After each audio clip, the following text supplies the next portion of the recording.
Oi, eu sou Fernando Oliveira e esse daqui é o Defesa Física.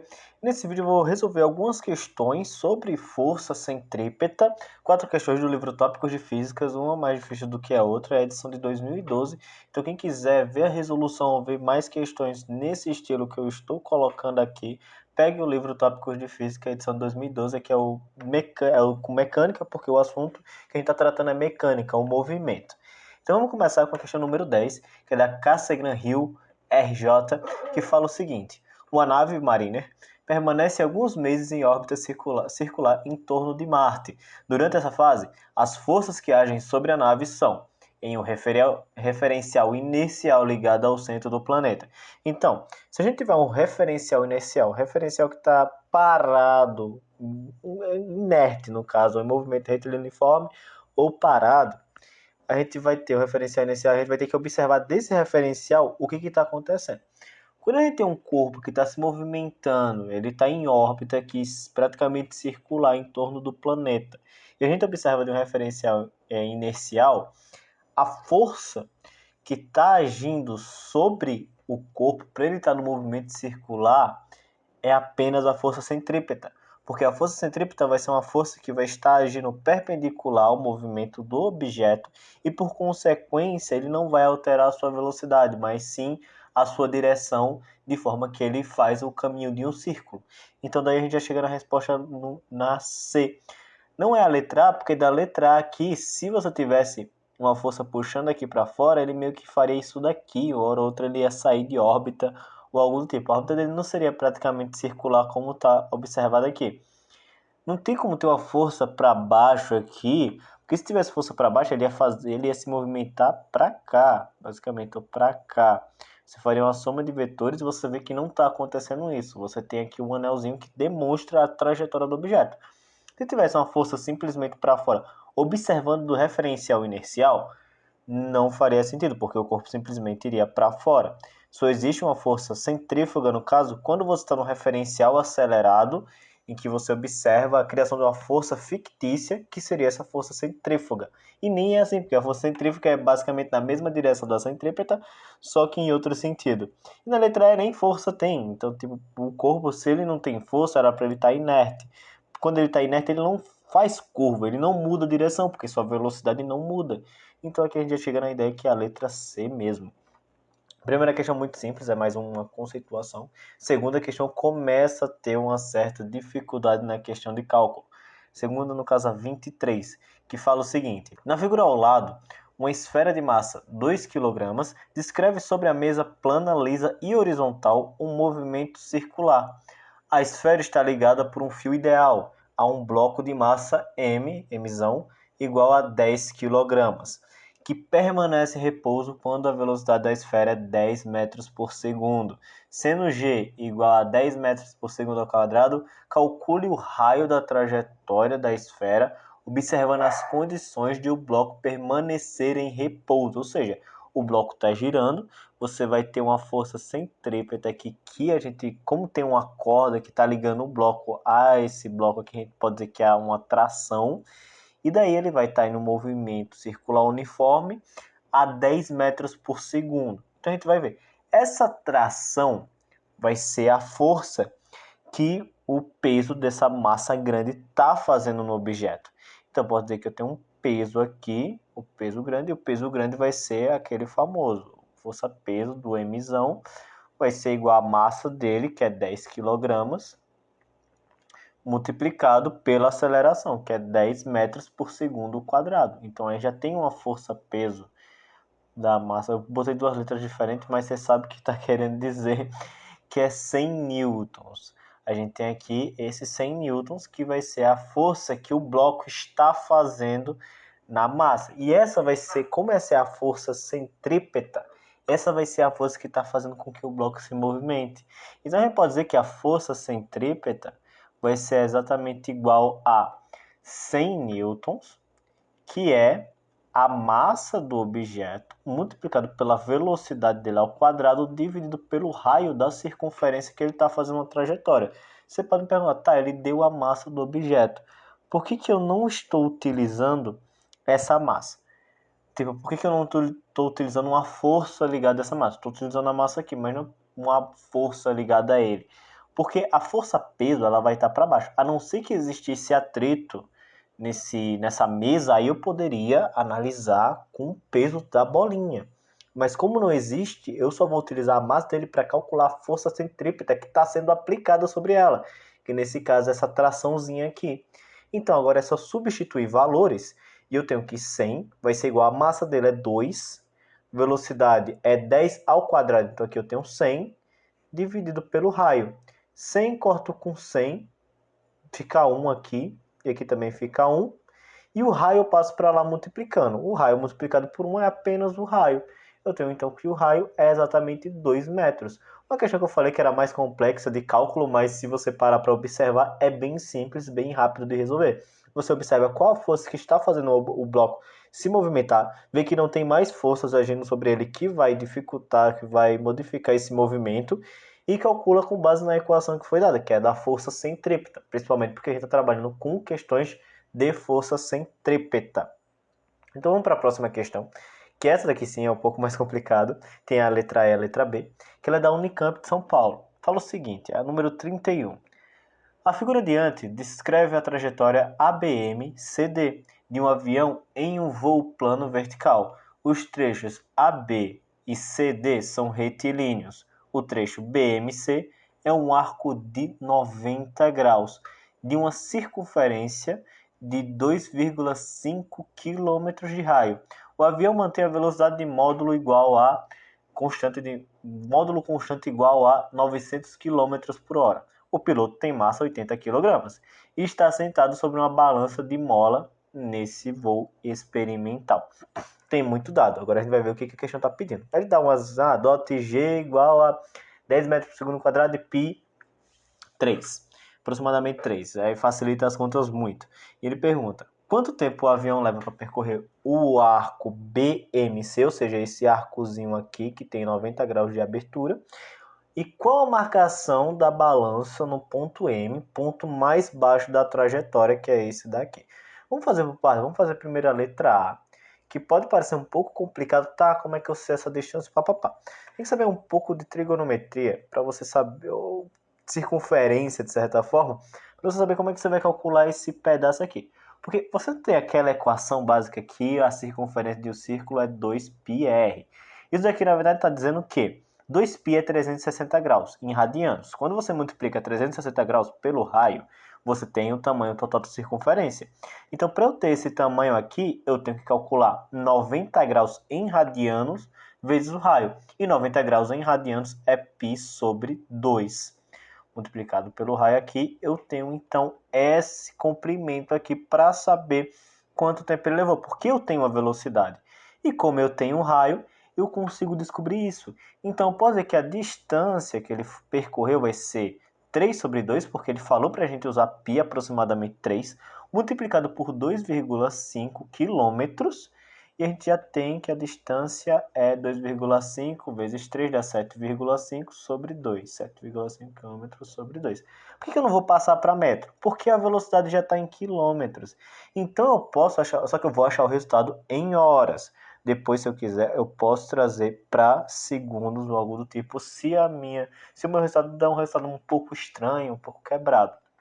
Até porque aqui, por exemplo, 7,5 dividido por 2 é um número meio feio. Se eu tivesse 7.500 dividido por 2, daria um número mais bonito sem tanta vírgula.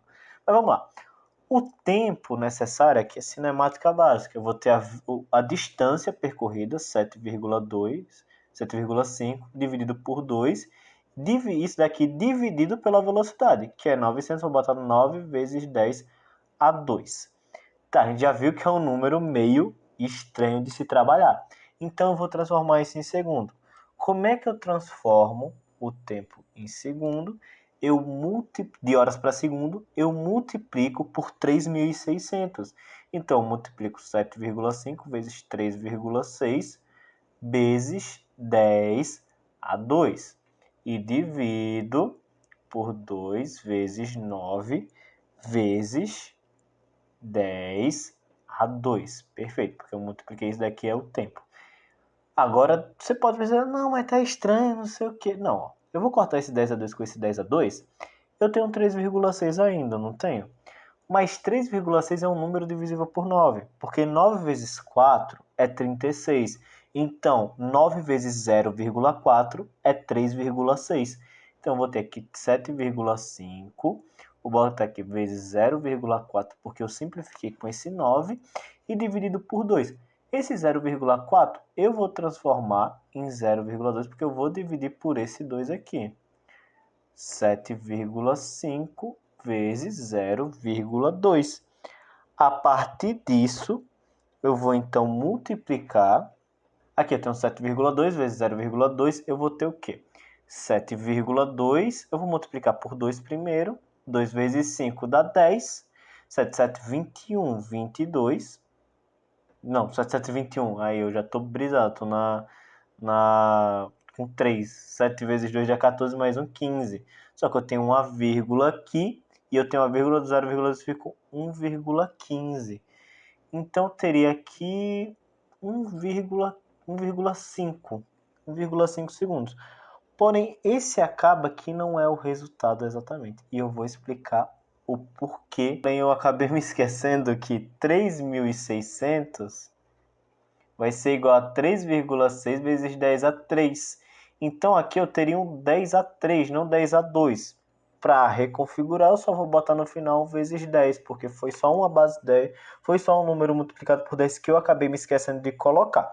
Então, a partir disso, a gente chega no resultado correto, que é 15 segundos. Às vezes a pessoa dá uma errada aqui, dá uma errada ali.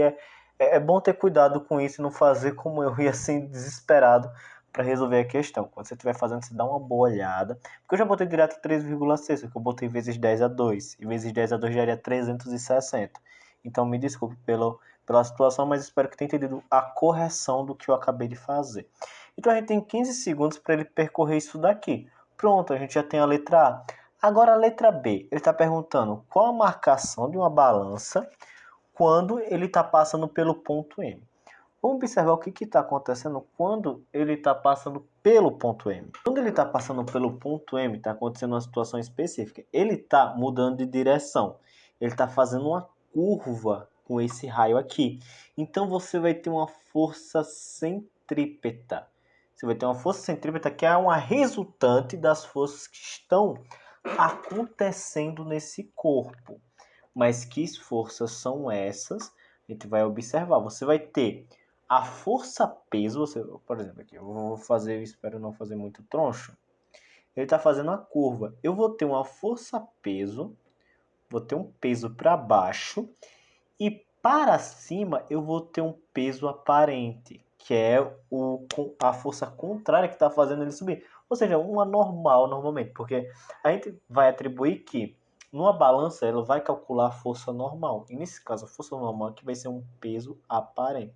Por que eu estou colocando peso aparente? Porque a gente vai achar esse valor para saber o que a gente está descobrindo. E essa soma desses dois vai nos dar a resultante centrípeta, porque a força centrípeta nesse movimento circular uniforme é a resultante. Então eu vou ter que o peso aparente, vou botar aqui para cima, é positivo, fica melhor nossos cálculos. O peso aparente menos o peso vai ser exatamente igual à força centrípeta. E agora é só jogar as equações. Peso aparente menos a massa vezes a gravidade vai ser igual a mg, meu Deus do céu, mv quadrado sobre o raio. Agora a gente vai fazer o seguinte, a velocidade agora tem que estar em metros por segundo, que eu vou achar uma força, e essa força ela vai ser em newtons, então tem que colocar tudo bonitinho no sistema internacional. Ele está a 900 km por hora. Para eu transformar em metros por segundo, eu vou dividir por 3,6. Posso fazer aquela mesma simplificação. Eu divido por 9, então eu vou ter 100 dividido por 0,4. Ou seja, eu vou ter 1.000 dividido por 4. Vou ter aqui 2, sobra 2, para 25, dá 250.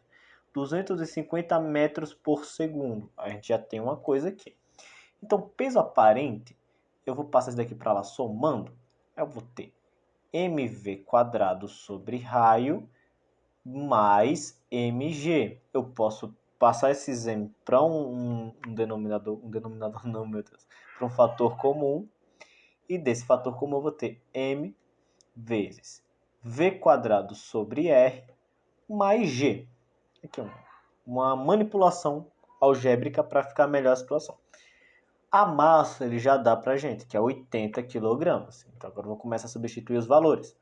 80 kg multiplicado velocidade, a gente tem o quê? 250 ao quadrado. 250 ao quadrado. O raio é 2,5 km, ou seja, 2,5 vezes 10 a 3 metros. Eu vou fazer um negocinho bonitinho aqui. E a gravidade vai ser 10. Aqui eu vou ter 80 multiplicado. Eu posso botar isso daqui, 250 ao quadrado, para não ter que fazer muita conta, né? Dividido por 2,5 vezes 10 a 3, eu vou ter 2.500, mas eu posso botar 250 vezes 10, mais 10.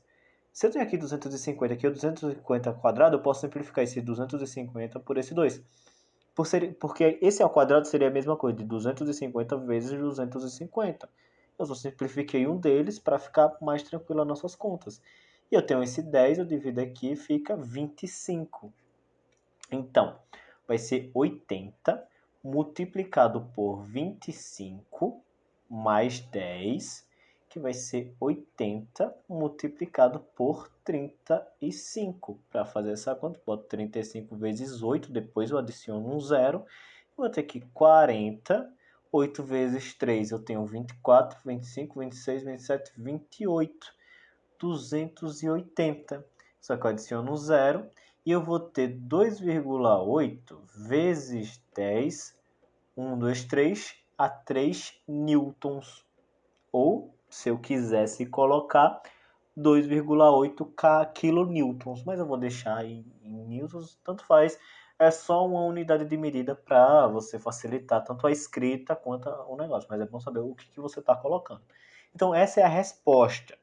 É um pouco mais complicada, mas como eu falei, quanto mais vai adiantando, vai ficando mais complicado. Só espero que tenha ficado entendido por mais complicada que fosse a questão. Quando a gente vai para uma da AFSP, essa daqui é bem complicadinha mesmo, de você saber o que fazer. Mas vamos lá. A número 52, AFSP, fala o seguinte. Na aviação, quando o piloto executa uma curva, a força de sustentação torna-se diferente do peso do avião. P. A razão entre a força de sustentação e o peso é chamada de fator de carga N. E N é a força dividido pelo peso. Um avião executa um movimento circular e uniforme conforme a figura, em um plano horizontal, com velocidade escalar de 40 metros por segundo, com um fator de carga igual a 3 sobre 5. 5 sobre 3, como é que eu consegui ver isso errado, eu não sei. Supondo que g é igual a 10 metros por segundo quadrado, calcule o raio da circunferência descrita pelo avião. Tá, essa daqui é bem complicada. Não dá massa, não dá nada, mas a gente vai chegar num resultado que é bom saber trigonometria. Por quê? Se eu pegar essa força que ela está nessa direção, eu posso colocar essa aqui no final do peso. E eu vou ter isso daqui, ó. Eu vou ter o peso e eu vou ter a força de sustentação aqui. E a força centrípeta vai ser exatamente essa força aqui, que está fazendo com que o avião faça esse movimento circular. Perfeito? Aqui a gente já tem um triângulo retângulo, ou seja, dá para utilizar de trigonometria para chegar nos nossos resultados. Aqui eu vou ter um ângulo, vou botar esse ângulo φ. Um ângulo φ, mesmo que você acha, onde é que vai eu boto a trigonometria aí? A gente tem que N é a força dividido pelo peso. Força dividido pelo peso aqui, eu tenho que pôr o cosseno de φ vai ser igual ao peso dividido pela força. Então, isso daí que é a cotangente de φ vai ser igual a força dividido pelo peso. É só o contrário. Então, a gente pode atribuir que o cosseno desse ângulo é 1 sobre n, porque é o contrário, é o inverso. A gente já tem um cosseno dele. Mas a gente vai ter que utilizar da força centrípeta, porque ela nos dá uma equação que a gente sabe o raio, e para isso a gente pode utilizar o que? A tangente. E a tangente desse ângulo, a tangente de φ, é a cateto oposto, força centrípeta, dividido pelo adjacente, o peso. Só que isso daqui também é igual ao seno de φ sobre o cosseno. Você tem o seno, mas não tem o cosseno. Aí que entra a trigonometria. Tem uma coisa chamada equação fundamental da trigonometria, que diz que o seno de um ângulo ao quadrado mais o cosseno de um ângulo ao quadrado vai ser exatamente igual a 1. Então daqui a gente pode descobrir qual o valor do seno ou do cosseno. Daí eu tenho que o cosseno é 1 sobre n. Então vou substituir seno de φ ao quadrado mais 1 sobre n quadrado. 1 ao quadrado é 1, então não precisa nem substituir. É igual a 1. Vou fazer diretão aqui que o seno... Eu sempre fico mudando o jeito que eu escrevo seno e cosseno. Tipo, eu boto letra maiúscula ou minúscula. Mas eu ainda vou arrumar um jeitinho bonito de fazer para não ficar alterando. Mas aqui, ó. Passa 1 sobre n quadrado para lá e eu vou passar esse quadrado aqui na raiz para cá. Então, fico na raiz de 1 menos 1 sobre n quadrado. Já eu boto os valores, calma. Então já posso voltar para cá, porque eu vou ter o seguinte. Vou botar as equações completas. A força centrípeta é o quê? Massa vezes a velocidade ao quadrado sobre o peso, sobre o raio. E aqui é sobre o peso, que é a massa vezes a gravidade. Então, se você estava preocupado com a massa que ele não deu, você não precisa se preocupar mais, porque você corta aqui. Eu tenho a velocidade, eu tenho a gravidade, eu tenho o seno e eu tenho o cosseno. Você fala, eu tenho o seno, como assim? Aqui não tem nem valor. Tem sim, tem um n, e a gente tem o valor de n. Então, a gente vai ter aqui o seno do ângulo vai ser igual a raiz de 1 menos 1 sobre n quadrado, dividido pelo cosseno, que é 1 sobre n. Então, daqui, a gente já tem meio que uma situação do que a gente vai fazer. Pronto, a partir daí, vamos utilizar valores para chegar nas conclusões que a gente quer. Vamos lá. Velocidade é 40. Eu boto aqui 40 ao quadrado. Vou passar esse 1 sobre n para cá multiplicando. Então fica aqui 1 sobre n. Porque eu vou passar o raio para lá multiplicando, que eu vou querer o raio em cima para eu ter esse resultado. Eu vou ter que a gravidade é 10. Eu vou ter aqui, vou passar daqui para baixo. Então vou ter que raiz de 1 menos 1 sobre n quadrado. Pronto. E eu vou ter aqui o raio. Agora a gente só vai trabalhar com valores. Não tem valor escondido mais. Eu tenho até pouco espaço aqui. Eu vou botar aqui mais pro lado. Vou colocar aqui, ó.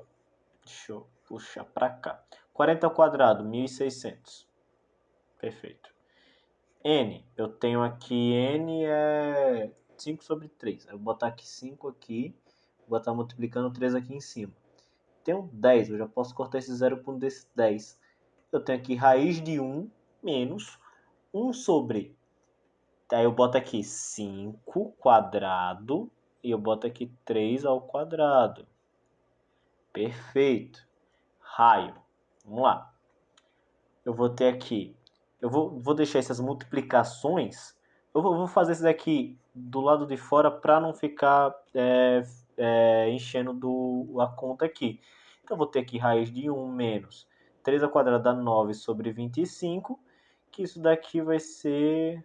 Vamos lá. 25 menos 9 é 16. Raiz de 16 sobre 25, que dá igual a 4 sobre 5, que raiz de 16 é 4, raiz de 25 é 5.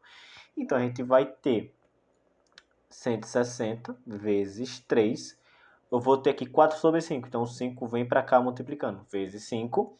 Tenho aqui 5 também, ó, porque que eu deixei a multiplicação. Aqui eu tenho 4. Corta esse 5 com esse 5, corta esse 4 com esse 16. Aqui eu fico com 40. E aqui eu tenho 3. 40 vezes 3 vai ser, então, o resultado do meu raio. Então, o meu raio vai ser simplesmente 3 vezes 40, 12, com 0, 120 metros. Aqui. É uma questão mais complicada? É uma questão mais complicada. Eu não vou dizer que eu tremi minhas pernas na primeira vez que eu fui fazer ela. Mas, quando você sabe analisar e ver, não, aqui eu tenho uma fração, mas essa fração, na realidade, aqui vai ser uma relação trigonométrica. E para eu descobrir isso daqui, eu vou ter que usar outra relação, mas eu consigo achar o resultado, como aqui eu mostrei. Aqui é a cotangente. Mas eu posso dizer que então, o cosseno é 1 sobre isso, e eu digo que o seno vai ser a raiz quadrada de 1 menos o cosseno quadrado. Tá ligado? Alguns assuntos que você vai intercalando, você vai tendo que usar essa linguagem matemática. Grande parte da matemática que você usa no ensino médio para física é mais simples, mas hora ou outra aparece alguma coisa assim, depois vai complicando dependendo do nível de profundidade que você quer chegar. Então é isso. Eu espero que tenha ficado entendível o que eu expliquei aqui, essas resoluções de questões. Se você gostou, deixa o seu like, se inscreve no canal, manda para algum amigo que você acha que vai entender o assunto com a minha explicação, principalmente. Pode, é, pode perguntar alguma coisa, pode criticar, pode dar uma dica, recomendação, uma coisa, tudo tranquilo. Vou tentar responder sempre na medida do possível. Então é isso, muito obrigado e tchau.